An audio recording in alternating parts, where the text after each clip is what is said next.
బక్రీద్ అనేది వ్యక్తిగతంగా నాకు కూడా ఒక ముఖ్యమైన సెంటిమెంట్.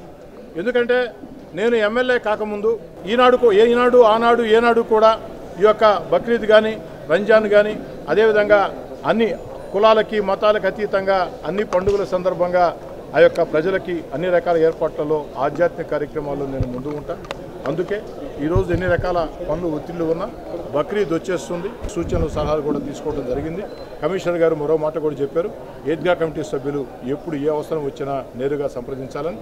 దానికి కూడా వారికి ప్రత్యేకంగా ధన్యవాదాలు మొత్తం కూడా తెలియజేసుకుంటూ ఈ యొక్క బక్రీద్ ప్రార్థనలు అద్భుతంగా మహోద్భుతంగా భక్తి శ్రద్ధలతో నిష్ఠాగరిష్టలతో అన్ని రకాల సవ్యంగా జరగాలని ఈ యొక్క బక్రీద్ పర్వదినాన ఈద్గాల వద్ద ప్రార్థనలు చేసే ముస్లిం సోదరులకి ఎక్కడ అది గ్రామమా నగరమా తేడా లేకుండా ఎక్కడ ఎలా ఇబ్బందులు లేకుండా ఏర్పాట్లలో అధికార యంత్రాంగంతో కలిసి స్థానిక శాసనసభ్యుడిగా అండగా ఉంటానని చెప్పని.